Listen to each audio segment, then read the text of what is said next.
सर्वप्रथम महाकाल ने सम्यक संबुद्ध को तिलवार बंधन करते हुए तदुपरांत परम पूज्य बोधसत्व बाबा साहब डॉक्टर भीमराव अम्बेडकर जी के प्रति कृतज्ञता का भाव प्रकट करते हुए तदुपरांत श्रद्धावान उपासक श्रद्धावान उपासनाओं बच्चों आप सभी के प्रति मंगल मैत्री की भावना प्रकट करते हुए आज वर्षावास के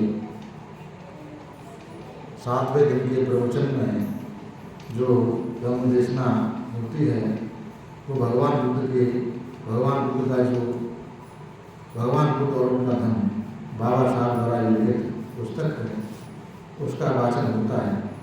उसी के क्रम में ये जो 7वें दिन उनका उस पुस्तक का वाचन हो रहा है। इस वाचन को सुनते हुए समझते हुए हमें यह सबसे पहले समझना है कि बाबा साहब ने इस पुस्तक में भगवान बुद्ध के जो सामाजिक दर्शन हैं, जो सैद्धांतिक दर्शन हैं, जो व्यवहारिक दर्शन हैं, उसी संबंध में पूरी पुस्तक लिखी है और उनको समझ के लिखी है जो अभी बौद्ध नहीं हुए हैं, अबौद्ध हैं, उनको धर्म ग्रहण करना है। तो इस पुस्तक के माध्यम से उनको प्रेरणा मिल सकती है और इस पुस्तक को पढ़ते हुए जो बातें उन्हें इलायची के दाने के समान समझ नहीं आती हैं, उन्हें छोड़कर जो बातें ग्रहण करने योग्य हैं उनको समझते हुए इस धर्म के क्षेत्र में आगे बढ़ने का प्रयास करें और धार्मिक बने, अपने जीवन को सफल बनाएं, अपने परिवार के जीवन को सफल बनाएं और समाज को सफलता तक ले जाने में अपना योगदान निश्चित करें। इस भावना को रखते हुए बाबा साहब ने यह पुस्तक भगवान बुद्ध के त्रिपिटक में से विशाल संग्रह में से चुना है, बनाया है। उसी में हम कल नहीं परसों, कल जो पुस्तक का दिन था, उसमें भगवान बुद्ध का जो बाबा साहब ने जो लिखा 5वें भाग में, प्रथम कांड के 5वें भाग में जो उनके समय के भगवान बुद्ध के दर्शन के समय के जो वेद वगैरह थे, उपनिषद वगैरह थे, उनकी शिक्षाओं के बारे में जो बाबा साहब ने पूरी तरह से अस्वीकार किया। उसके बाद में आज प्रथम खंड का 6वां भाग है, उसमें बुद्ध तथा उनके समकालीन लोगों के दर्शन के बारे में बाबा साहब ने प्रकाश डाला है। इसमें जिस समय गौतम ने प्रवज्जा ली, देश में बड़ी ही मानसिक उथल पुथल मची हुई थी। ब्राह्मणी दर्शन के अतिरिक्त कोई 62 दार्शनिक मत और थे, वे सभी ब्राह्मण दर्शन के विरोधी थे।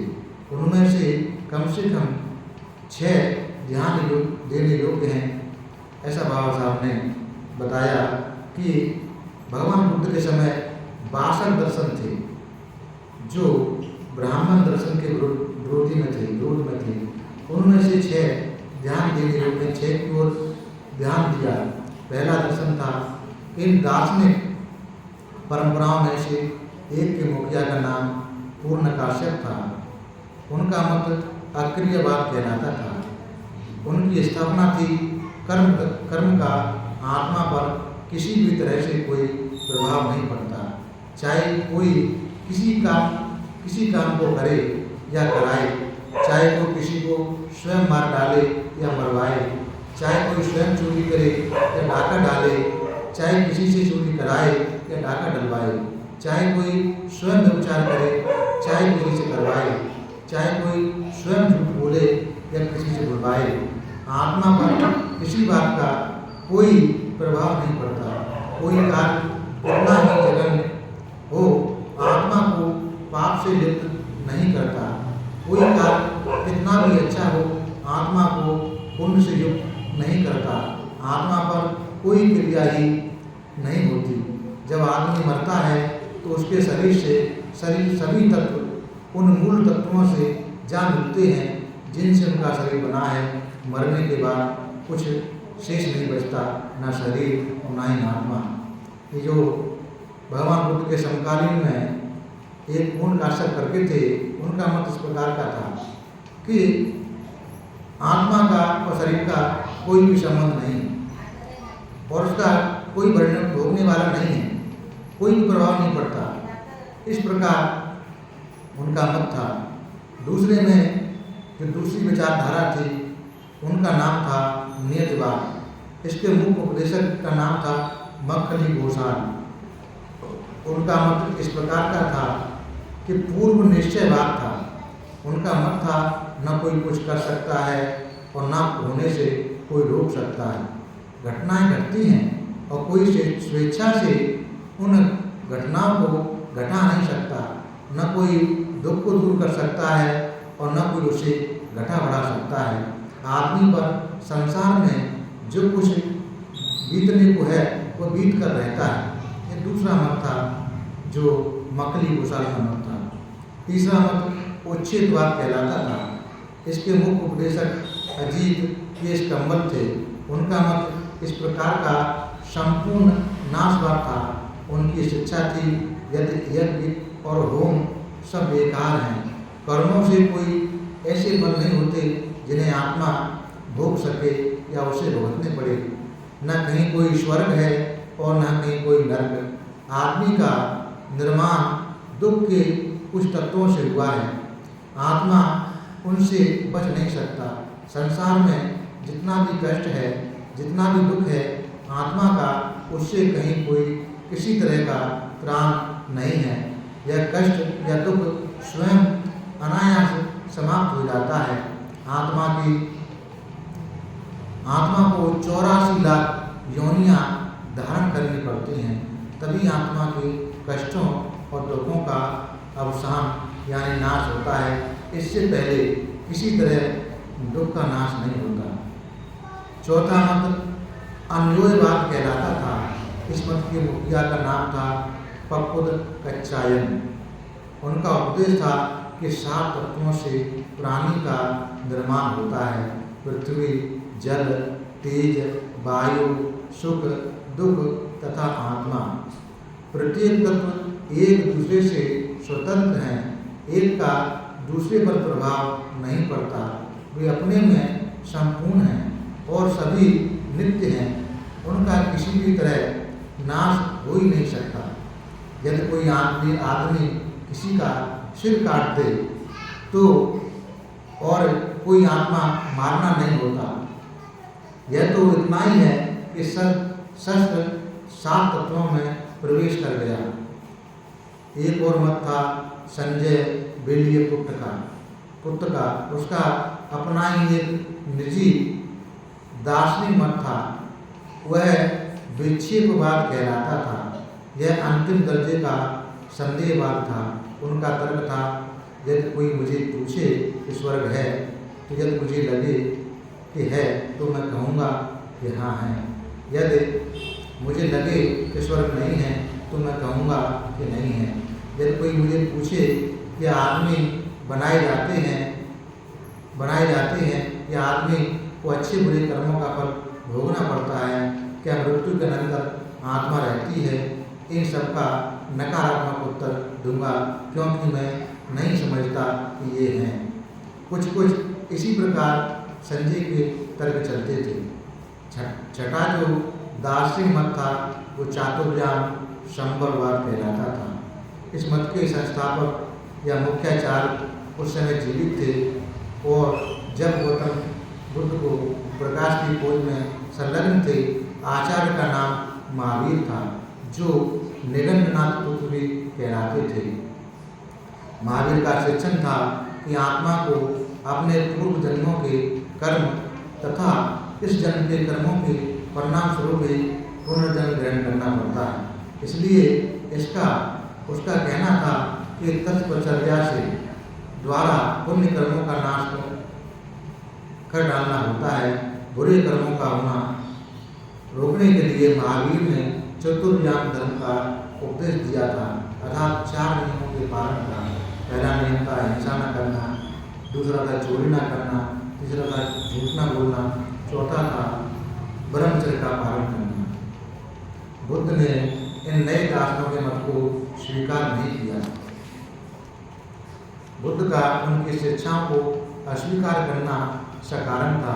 बुद्ध का कहना था, यदि पूर्ण काश्यप के या ककुद कच्छायन के सिद्धांतों को सत्य माना जाए तो फिर आदमी कोई भी बुराई कर सकता है, किसी को कुछ भी हानि पहुंचा सकता है, बिना किसी की भी तरह सामाजिक जिम्मेदारी स्वीकार किए, बिना किसी भी तरह सामाजिक परिणाम विचार किए एक आदमी दूसरे आदमी की हत्या कर सकता है।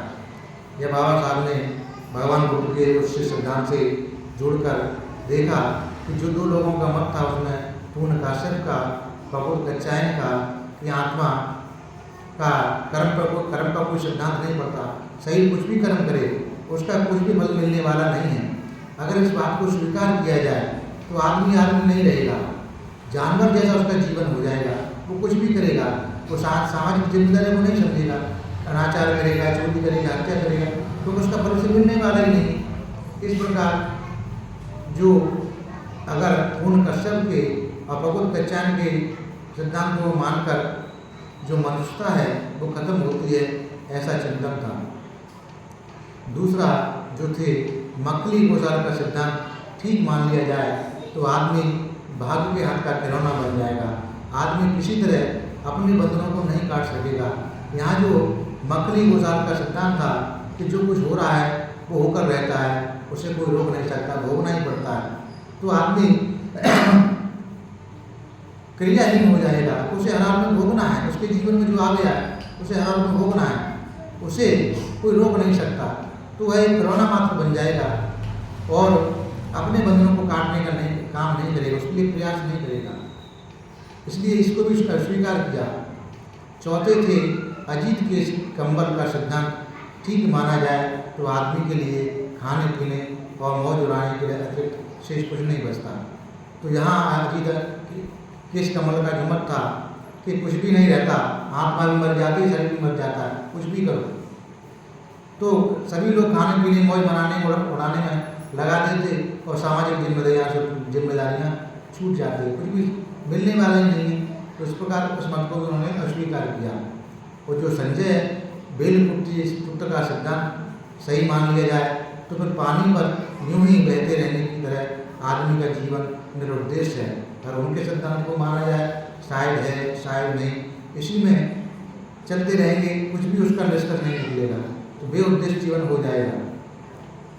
जो छठवें थे निगंडनाथ पुत्र का सिद्धांत सही माना जाए तो आदमी का जीवन काय क्लेश का और तपश्चर्या के अधीन हो जाएगा। आदमी की इच्छाओं और स्वाभाविक प्रवृत्तियों के सर्वदा मूल्योचित। अगर महावीर के वचन को माना जाए कि अपने कठोर तप के द्वारा अपने पूर्व कर्मों को जलाया जा सकता है, तो आदमी इसी में मतलब काय क्लेश अपने को लगा लेगा, कठोर तप करेगा, अपनी आदमी इच्छाओं और स्वाभाविक से सर्वदा उससे विरत हो जाएगा। इसलिए उन दार्शनिकों का कोई भी एक मत भगवान बुद्ध को अच्छा नहीं लगा। उन्होंने एक ऐसा ये सब के लिए आदमियों के ही विचार से थे जो या तो निराशावादी थे या असहाय में या किसी भी भले बुरे परिणाम की ओर से सर्वदा उदासीन थे। इसलिए उन्होंने अनंत ही कहीं से प्रकाश पाने की आशा रखी। सातवां भाग जो है प्रथम खंड का वो समानता तथा विषमता, ये जो विषय हैं, ये बातें जिनका भगवान बुद्ध ने सर्वदा त्याग किया। दार्शनिक तथा धार्मिक विचार सारणी के इस पर्यवेक्षण में से यह स्पष्ट है कि जिस समय बुद्ध ने अपने शासन की नींव रखी उस समय कुछ विचार और कुछ मान्यताएं ऐसी थीं जिन्होंने लोगों के दिमाग में घर बना रखा था। ये विचार और मान्यताएं थीं कि वेदों को स्वतः प्रमाण मानना, आत्मा की मोक्ष में विश्वास अर्थात इसका पुनर्जन्म होना। तीसरा, धार्मिक संस्कारों तथा यज्ञादि से करने को आत्मा के मोक्ष का साधन मानना। चौथा, सामाजिक संगठन के निमित्त चातुर्वर्णिक व्यवस्था को आदर्श मानना। पांचवा, ईश्वर की ईश्वर को सृष्टि का कर्ता और ब्रह्मा को विश्व का मूलाधार तत्व मानना। छठवां, आत्मा में विश्वास। सातवां, संसरण आदि आत्मा को एक शरीर से दूसरे शरीर में जाने पर विश्वास। आठवां, कर्म में विश्वास अर्थात इस जन्म में आदमी की जो भी स्थिति परिस्थिति है उस सबको पूर्व जन्म का परिणाम मानना। नौवां, अपने बुद्ध शासन के स्तंभों को स्थापना करते समय बुद्ध ने इन परंपरागत मान्य विचारों के साथ अपने भी अनोखे ढंग के बर्ताव किए। ये बातें हैं जिनका मैंने सर्वदा त्याग कर दिया। मैं कहाँ से आया हूँ, किधर से आया हूँ, मैं क्या हूँ, किस प्रकार के विरक्त के मानसिक संकल्प विकल्प उठाते रहने से भगवान बुद्ध ने उनकी निंदा की। उन्होंने आत्मा के बारे में सभी मान्यताओं का त्याग किया। उन्होंने आत्मा को न शरीर ही माना, न वेदना ही माना, न संज्ञा ही माना, न संस्कार ही माना, न विज्ञान ही माना।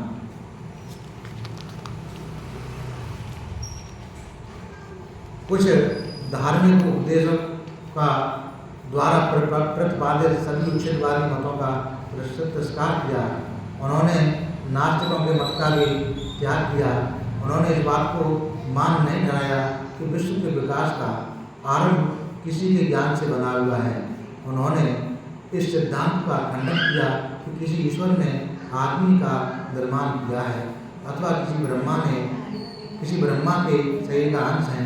आत्मा के अस्तित्व की तो उन्होंने उपेक्षा और सर्वदा इनकार कर दिया। ये जो बातें थी खास तौर से उस समय लोगों के दिमाग में घर बनाई हुई थी। सही मायने में बाबा साहब ने इन्हीं बातों के समाधान के लिए इस पुस्तक का निर्माण किया, क्योंकि ऐसे घर में दिमाग में बैठी थी कि निकलना बड़ा मुश्किल था। इनको नकार कर निकाला जा सकता था, इसलिए उन्होंने ये पुस्तक का निर्माण किया बाबा साहब ने सही मायने में।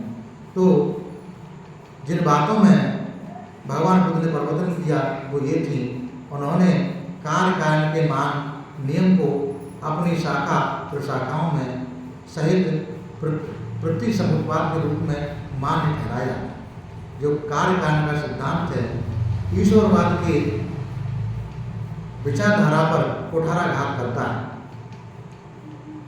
दूसरा, उन्होंने जीवन के निराशावादी दृष्टिकोण का खंडन किया और साथ ही इस मूर्खतापूर्ण दृष्टिकोण का भी किसी ईश्वर ने आदमी और संसार का भविष्य पहले ही निश्चित किया है, इसका भी खंडन किया।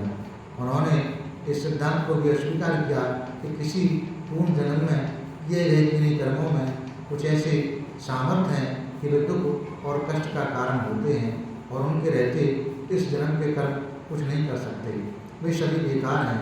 उन्होंने कर्म के इस निराशावादी दृष्टिकोण का त्याग किया। उन्होंने पुराने कर्मवाद के स्थान पर बहुत ही अधिक वैज्ञानिक कर्मवाद की स्थापना की कि एक प्रकार से बोतल तो पुरानी थी किंतु भीतर की सुरा नई थी। संतरण अर्थात आत्मा के एक शरीर से निकलकर दूसरे शरीर में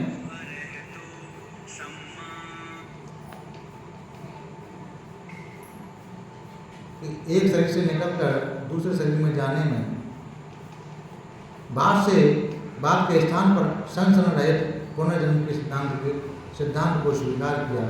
उन्होंने मोक्ष अथवा आत्मा की मुक्ति के सिद्धांत के स्थान पर बौद्ध निर्माण की स्थापना की। इस प्रकार बुद्ध का शासन अपने मौलिकता लिए हुए इसमें जो कुछ थोड़ा बहुत पुराना है यह तो या तो बदल दिया गया है या उसकी नई व्याख्या कर दी गई है, ऐसा बाबा साहब ने लिखा भगवान बुद्ध के बारे में। जो भगवान बुद्ध का कार्य कारण का सिद्धांत है ना, ये ईश्वर और आत्मा ईश्वर के जो विश्वास है उस पर कुठाराघात करता है, क्योंकि जो ईश्वरवादी लोग हैं वो कहते हैं कि संसार की रचना ईश्वर ने की है।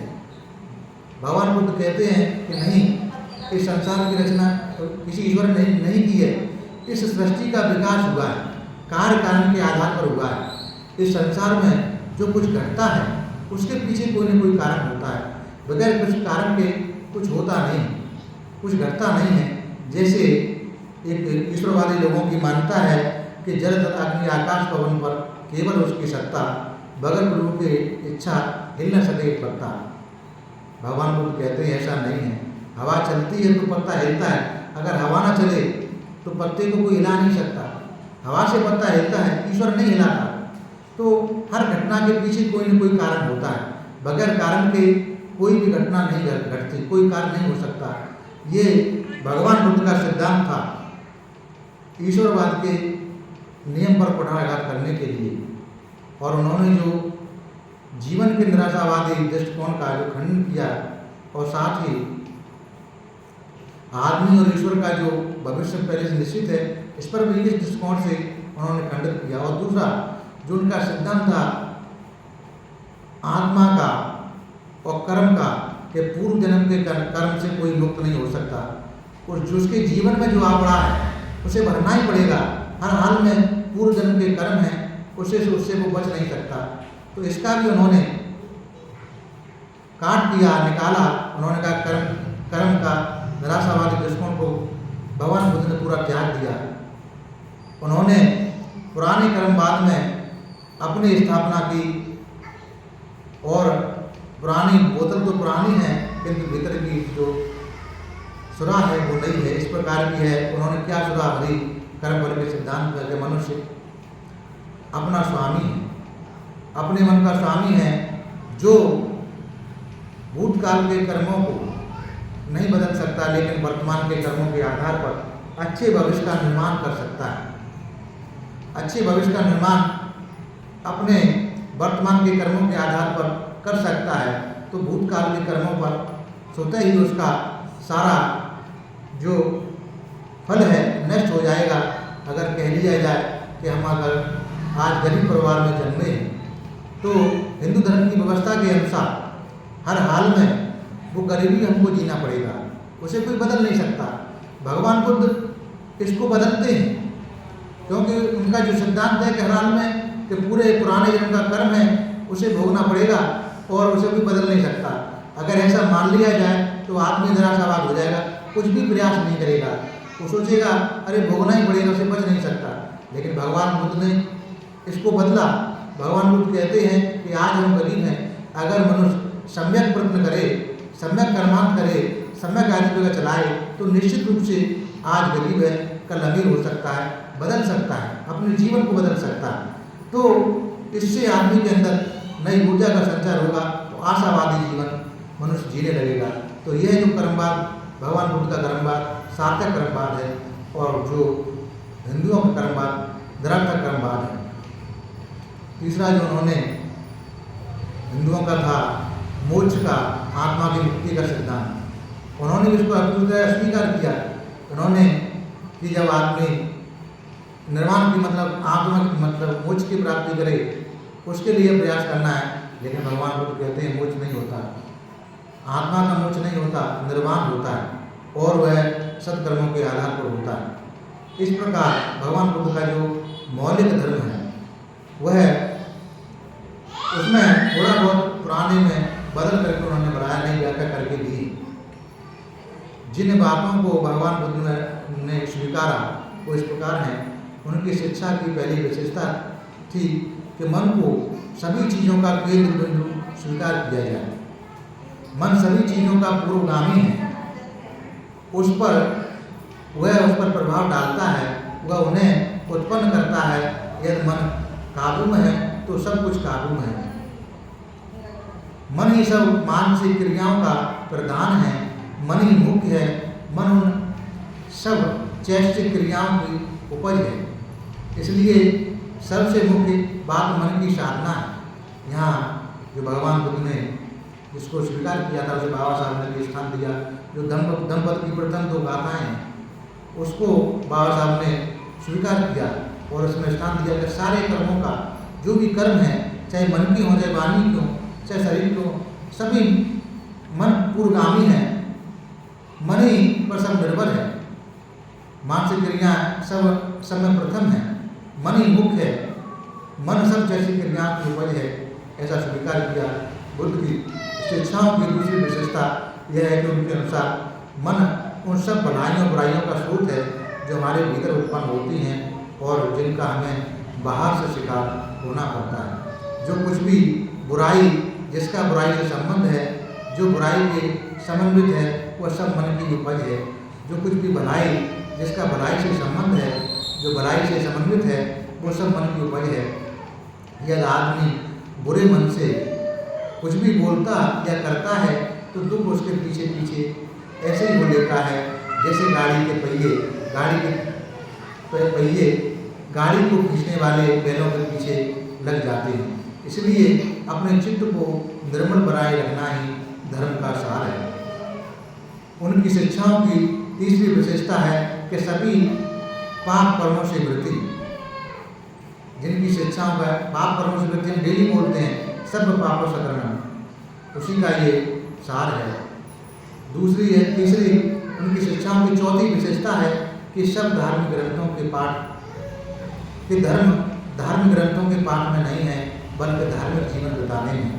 यहाँ भगवान बुद्ध ने जो बताया है उसको स्वीकार किया है कि हम धार्मिक ग्रंथों के पाठ करते रहें, उससे धार्मिक नहीं हो सकते, बल्कि जो धार्मिक ग्रंथों में बताया है उसका आचरण करते हैं तो हम धार्मिक हो सकते। और क्या कोई कह सकता है कि बुद्ध का धर्म उनका यह अपना आविष्कार न था, उनकी अपनी कृति न थी? कोई नहीं कह सकता कि भगवान बुद्ध का अपना आविष्कार था, उनकी अपनी कृति थी। यह प्रथम खंड यहाँ पर समाप्त होकर बाबा साहब ने लिखा द्वितीय खंड में। द्वितीय खंड के 8 भाग हैं। प्रथम खंड में 7 भाग थे, द्वितीय खंड में 8 भाग हैं।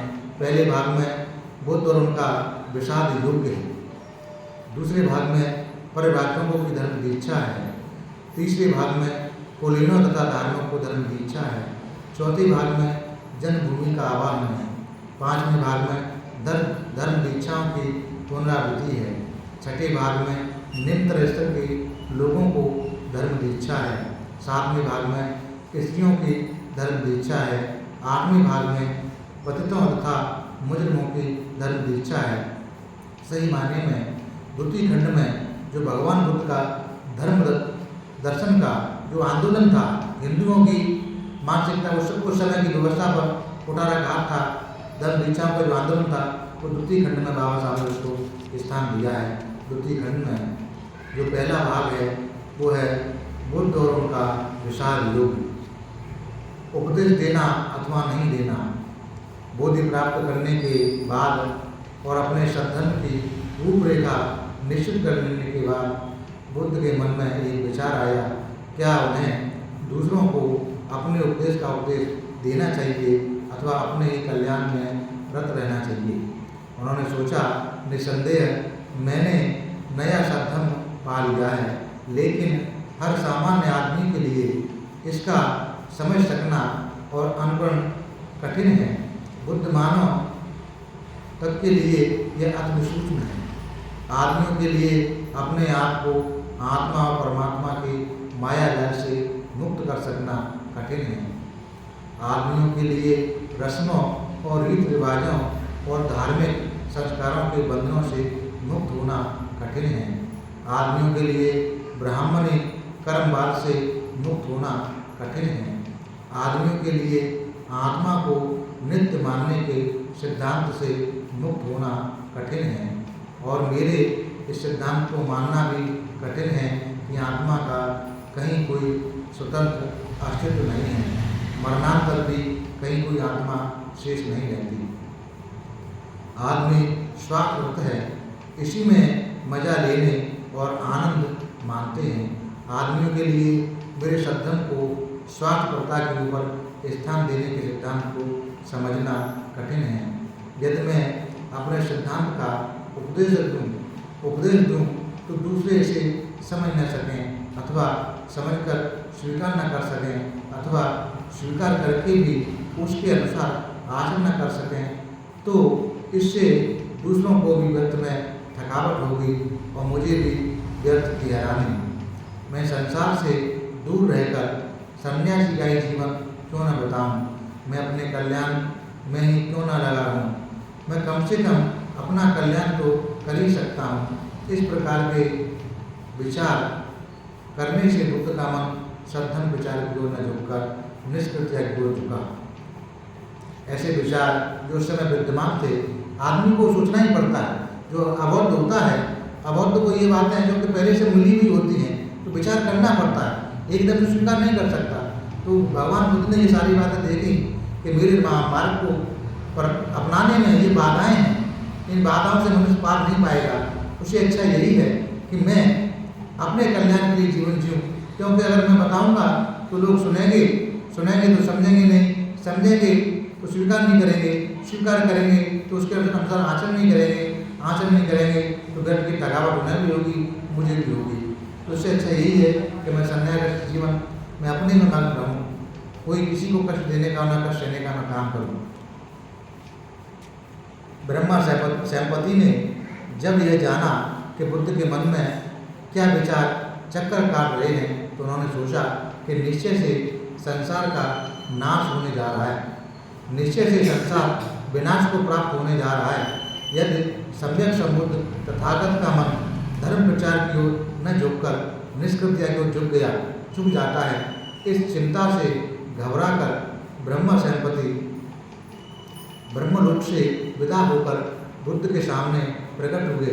अपने वस्त्र को एक कंधे पर करके वह झुके और हाथ जोड़कर बोले, आप अब सिद्धार्थ गौतम नहीं हैं, आप बुद्ध हैं, आप सम्यक संबुद्ध हैं, आप तथागत हैं। आप संसार को अंधकार मुक्त करने के प्रयास से कैसे विमुक्त हो सकते हैं? आप संसार को सत्य पथ पर ले चलने से कैसे विमुक्त हो सकते हैं? बहुत से प्राणी हैं जो बहुत मलिन नहीं हैं, उन्हें सद्धम श्रवण करना नहीं मिलेगा तो वे विनाश को प्राप्त होंगे। आप जानते हैं कि भगवान की मगध में एक पुराना धर्म पैदा हुआ था जिसमें बहुत दोष थे। क्या भगवान के अब उन लोगों के लिए अमृत द्वार नहीं बोलेंगे? जैसे पर्वत के शिखर पर खड़ा कोई आदमी अपने आसपास के नीचे खड़े हुए लोगों को देखता है, उसी तरह से प्रज्ञा के शिखर पर चढ़े हुए भगवान, हे दुख का क्षय किए हुए भगवान, अपने आसपास उन लोगों को देखें जो दुख के सागर में निमग्न हैं। हे वीर, हे सातवाहा, हे जाति क्षय, आप उठें, संसार के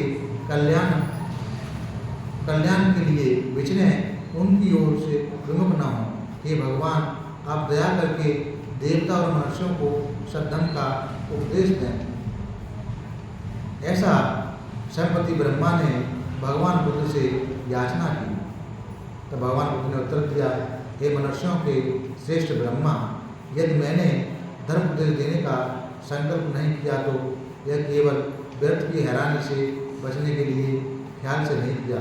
यह जानकर कि संसार में इतना दुख है तो बुद्ध ने निश्चय किया है कि सन्यासी की तरह हाथ पर हाथ धरे बैठे रहना और कुछ दुनिया में हो रहा है उसे वैसे ही होते रहते देना उनके लिए ठीक न होगा। उन्हें तपचर्या का तथा आँख प्रेरण का पथ व्यर्थ न जान पड़ा था। संसार से भाग खड़े होना बेकार था। एक तपस्वी के लिए भी संसार से भाग खड़े होना संभव नहीं है। उन्होंने निश्चय किया कि संसार से भाग खड़े होने की जरूरत नहीं है, जरूरत है संसार को बदलकर श्रेष्ठ तत्व बनाने की। बुद्ध ने अनुरोध किया कि उन्होंने संसार का त्याग इसलिए किया था कि वहाँ इतना संघर्ष है और वह इतने अधिक दुख के कारण और जिनका उनके पास कोई इलाज न था। यदि वह सद्धम के प्रचार से संसार के कष्ट और दुख को दूर न कर सके तो यह उनका कर्तव्य था कि संसार विमुख होकर उनकी सेवा करें ताकि निष्कृत्या की मूर्ति बनकर चुपचाप न बैठे रहें। इसलिए बुद्ध ने सैंपति ब्रह्मा की प्रार्थना को स्वीकार किया और सद्धम का उपदेश देने का निश्चय किया। जब विभिन्न प्रकार से सैंपति ब्रह्मा ने याचना की, निवेदन किया, तो भगवान बुद्ध ने सोचा कि जब मैंने गृहत्याग किया था तो यही कारण थे, इन्हीं कारणों के आधार पर गृहत्याग किया था। अगर वो रास्ता मुझे मिल गया है और वो रास्ता मैं न बताऊं तो मेरा ये सब व्यर्थ है। इसलिए मनुष्य जब सन्यासी होता है उसे भी संसार में जीना होता है, संसार से विमुख नहीं होता। तुम अभी संसार में ही हो, तो मुझे उन लोगों के कल्याण के लिए सेनापति ब्रह्मा की बात स्वीकार करनी चाहिए। तो उन्होंने वह स्वीकार कर लिया। तब सेनापति ब्रह्मा द्वारा शुभ घोषणा। ब्रह्मा सेनापति यह सोचकर कि मैं जनता का उपदेश देने के लिए भगवान बुद्ध को प्रेरित करने में सफल हो गया हूँ, बड़ा प्रसन्न हुआ। उसने भगवान बुद्ध को नमस्कार किया, प्रदक्षिणा की और विदा हो गया। वापस लौटते समय, जाते समय वह घोषणा करता रहा, इस शुभ संवाद को सुनकर प्रसन्न हो जाओ। हमारे भगवान बुद्ध ने संसार की बुराई और कष्ट का मूल कारण जान लिया है। उन्हें इससे मुक्त होने का उपाय भी मालूम है। जो निराश हैं, जो दुखी हैं, उन्हें बुद्ध संतोष प्रदान करेंगे। जो युद्ध से ग्रस्त हैं, उन्हें शांति प्रदान करेंगे। जिनकी हिम्मत टूट गई है, उनकी हिम्मत बनाएंगे। जो दलित हैं, जिन पर अत्याचार हुए हैं, उन्हें वह आशावान बनाएंगे। आप लोग जिन्हें दुनिया के झंझट सहन करने पड़ते हैं, आप लोग जिन्हें दुनिया में भयानक संघर्ष करना पड़ता है, आप लोग जो न्याय की आशा लगाए रहते हैं, आप यह सुखद समाचार सुनकर प्रसन्न हो जाएं। जो आहत हैं, जो अपने जख्मों को भरा समझें। जो भूखे हैं, वे अपने को भोजन प्राप्त हुआ समझें। जो थके हैं, वे अपने को विश्राम प्राप्त समझें। जो तृष्णा से व्याकुल हैं, वे अपने प्यास बुझी समझें। जो अंधकारग्रस्त हैं, वे अपने आप को प्रकाश में समझें। जो परित्याग हैं, वे अब खुशी मनाएं। बुद्ध के सिद्धांत में एक ही उत्कट प्रेरणा है कि जो परित्यक्त थे अथवा जिनका कोई नहीं, उन्हें अपना बना लेने की इच्छा होती थी। जो नीचे गिरा दिए गए हैं, उन्हें ऊपर उठाने की इच्छा होती थी। जो पद दलित हैं, उनके लिए आगे बढ़ने का क्षमता का राजपथ है। उनका धर्म सद्धर्म है। उनका उद्देश्य पृथ्वी पर सद्धर्म का साम्राज्य स्थापित करना है। उनका धर्म सत्य है, संपूर्ण सत्य है, सत्य के अतिरिक्त कुछ नहीं है, अर्थात सत्य की क्रिया है। धन्य है भगवान बुद्ध जिन्होंने, क्योंकि उनका पथ बुद्धि का पथ है और वह मिथ्या विश्वासों से मुक्ति का मार्ग है। धन्य है वे भगवान बुद्ध जो मध्यम मार्ग का उपदेश करते हैं। धन्य है वे भगवान बुद्ध जो सद्धर्म का उपदेश करते हैं। धन्य है वे भगवान बुद्ध जो शांतिपद निर्वाण का उपदेश करते हैं। धन्य है वे भगवान बुद्ध जो मैत्री, करुणा, मुदिता और उपेक्षा की शिक्षा देते हैं और जो भ्रात भाव के मुताबिक आदमी अपने मानव बंधुओं को बंधनों से मुक्ति का लाभ करने में सहायक हो सके। इस प्रकार सेनापति ब्रह्मा ने पूरे लोक में यह बात प्रचारित की।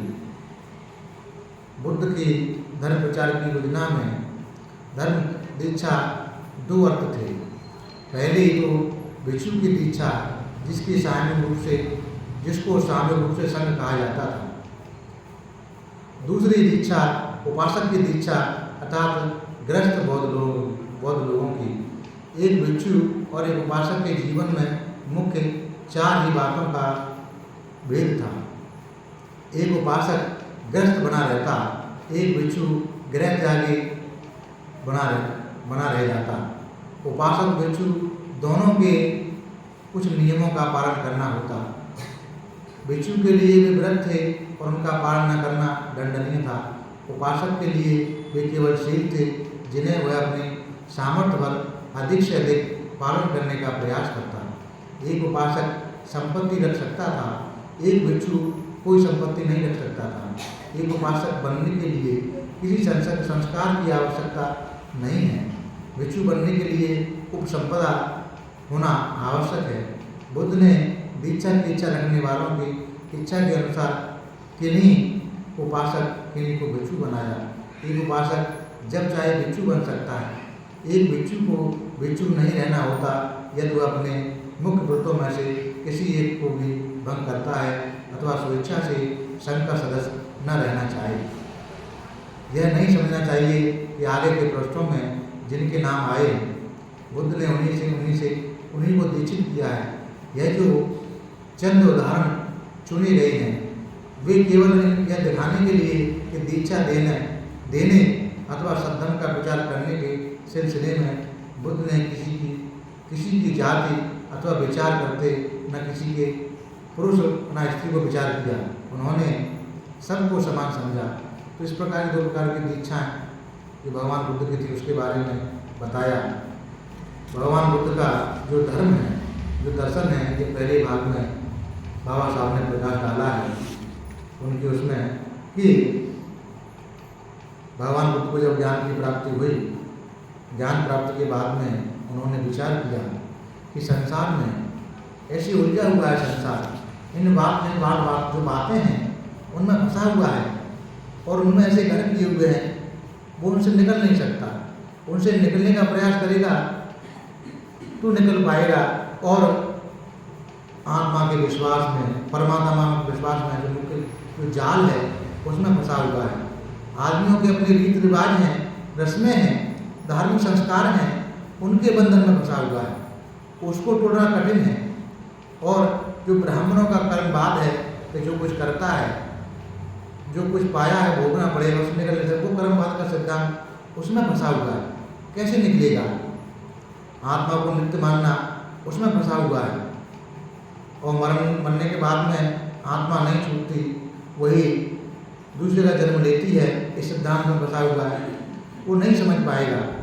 भगवान बुद्ध का आदमी अपने स्वार्थ में लगा हुआ है, अपने स्वार्थ में जी रहा है, उसी में मजा ले रहा है, वही उसको अच्छा लग रहा है। तो हमारे जिस जो मार्ग मैंने खोया है उसको कैसे समझेगा?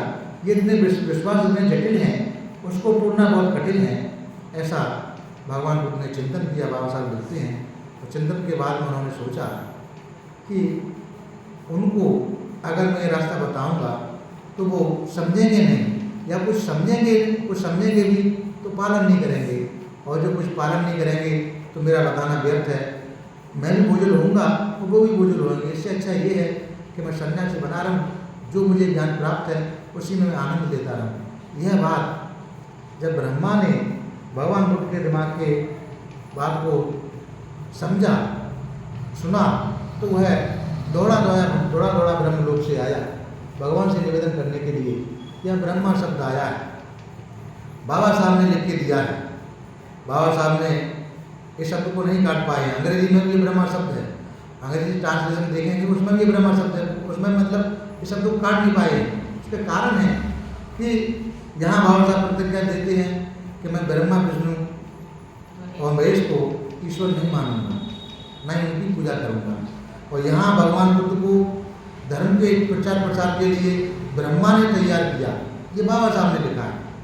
ये जो शब्द है भ्रम पैदा करता है, क्या स्वीकार किया जाए, क्या नहीं स्वीकार किया जाए, ब्रह्मा को माना जाए या ब्रह्मा को नहीं माना जाए।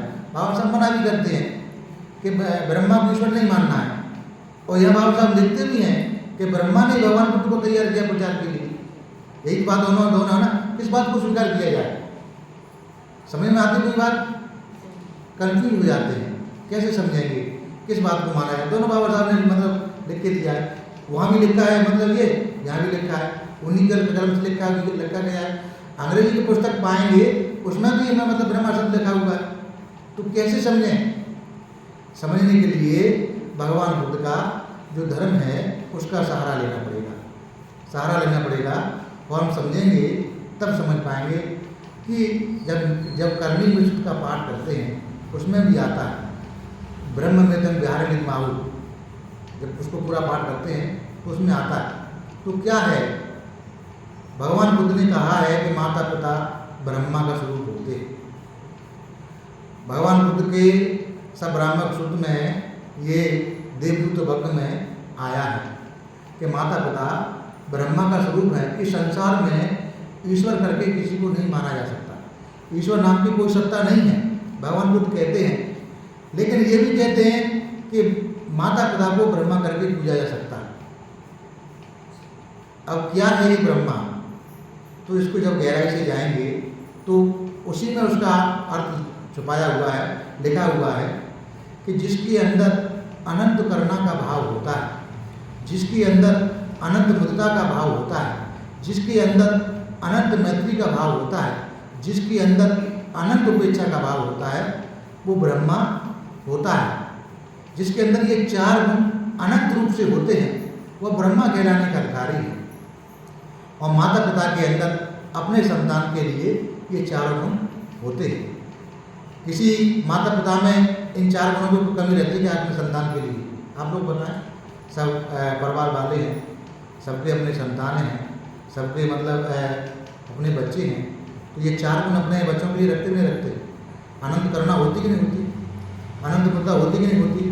अनंत मैत्री होती कि नहीं होती? अनंत उपेक्षा होती कि नहीं होती? तो ये जो स्वयंपति ब्रह्मा है उसने लोक को देखा कि लोक में कुछ लोग ऐसे हैं जो उनका जो मन है कम मैला है, अगर उन्हें रास्ता मिल जाए तो वो सही रास्ता पाकर मुक्ति के रास्ते चल सकते हैं। किस भाव से देखा? करुणा के भाव से देखा। उन्होंने संसार के और प्राणियों को देखा जो कुछ उनके आधे चित्त मेले हैं, आधे स्वच्छ हैं। अगर उनको रास्ता मिल जाएगा तो धीमे धीमे प्रयास करेंगे तो वे भी मतलब अपने को शुद्ध बना लेंगे। किस भाव से देखा? मैत्री के भाव से देखा। उनके अपने कोई संबंध नहीं थे, केवल गुण थे। माता पिता के संबंध होते संतान से, तब ब्रह्मा कहे जाते हैं। ये जो इनके पास वो गुण थे, कोई भी गुणों को धारण करके ब्रह्मा बन सकता है, भगवान बुद्ध का ऐसा गुण, लेकिन अनंत रूप से होना चाहिए। ये सारे देव देवी हैं, सारे देवता हैं, सारे ब्रह्मा हैं, मनुष्य ही गुणों को धारण कर कर बनता है। अलौकिकता मनुष्य हासिल करता है। ये सारी अलौकिक सारी शक्तियाँ मनुष्य के पास अंतर्निहित हैं। किन शक्तियों का मनुष्य विकास कर सकता है, किन का नहीं कर सकता, मनुष्य के ऊपर निर्भर है। अगर यही जो चार गुण ब्रह्मा के अंदर थे, इसलिए उनको मतलब ब्रह्मा संपत्ति कहा गया, चार गुणों के बारे में बताया। और ये जो सारे अगर हम जो झूठ अगर लगता है, कोई भी मनुष्य इसका बात का मतलब प्रमाण पा सकता है। अपनी वाणी को शुद्ध रखे, किसी प्रकार से अपनी वाणी को दूषित न होने दे, चार बातों को त्याग करके मधुर वाणी रखे। अगर इसका अभ्यास करता जाएगा, निरंतर अभ्यास करेगा, वही जो व्यक्ति जिसने इसका अभ्यास किया है, अपनी वाणी को सम्यक रखा है, वो जो कुछ बोलेगा वो सत्य हो जाएगा। वाणी का इतना बल वो स्वयं विकास कर लेगा। भगवान बुद्ध के ध्यान से, भगवान बुद्ध के धर्म में आता है कि आदमी एक क्षण में कहीं पहुंच जाता था। उसका अभ्यास करते करते चित्त निर्मल होता ना, तो वो कुछ भी कर सकता है। तो जिसका चित्त निर्मल है, बड़ी से बड़ी शक्तियों को मनुष्य प्राप्त कर सकता है। सारी शक्तियाँ मनुष्य के अंदर हैं। और जो कुछ भी आज हम जो खोजे देख रहे हैं, अगर पुराने समय में जाएंगे तो वो शक्तियाँ हैं, आज के समय में भी खोजे होंगी। आज मनुष्य देखो, ये हम मोबाइल में जैसा सब कुछ देख रहे हैं। पहले क्या था? पहले मतलब तार के माध्यम से था। टीवी थी, एक टीवी को देखने के लिए जिस घर में टीवी होती थी ना, वो घर राजा होता था। ऐसा था ना, सब लोगों ने अनुभव किया है। आज देखो प्रत्येक घर के जेब में कितनी टीवियाँ रखी हुई हैं, प्रत्येक की जेब में। ये किसने की, ये शक्तियाँ किसने प्राप्त की हैं? मनुष्य ने प्राप्त की हैं।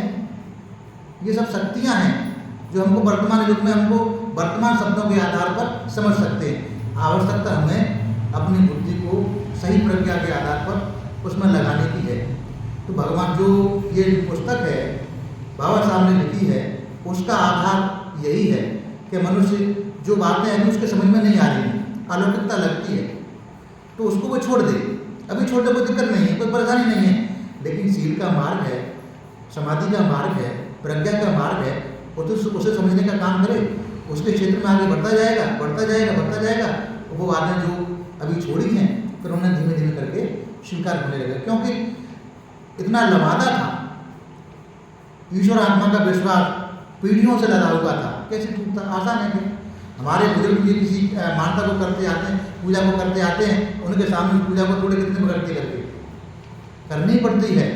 माता पिता के कारण करनी पड़ती है, अपने बुजुर्गों के कारण करनी पड़ती है। हमारा मन नहीं है, लेकिन उनकी मन को रखने के लिए करना पड़ता है। ऐसे ही पीढ़ियों के संस्कार जो इतने गहरे मोटी मोटी परतें बन गई, उनकी इतना मैल जमा हो गया। तो भगवान बुद्ध ने ये सब देखा था। तब ब्रह्मा संपत्ति ने करुणा की दृष्टि से, मुदिता की दृष्टि से, मैत्री की दृष्टि से, उपेक्षा की दृष्टि पर संसार के कल्याण के लिए सोचा कि संसार का कल्याण कैसे होगा। भगवान बुद्ध ने जिस धर्म को खोजा है, अगर उसको हम लोगों को न बताएं, ये भगवान बुद्ध नहीं बताएंगे तो संसार कैसे कल्याण हो जाएगा? संसार का नाश हो जाएगा, सभी संसार के सारे प्राणी नष्ट हो जाएंगे, तो वो दुख से नहीं उबर पाएंगे।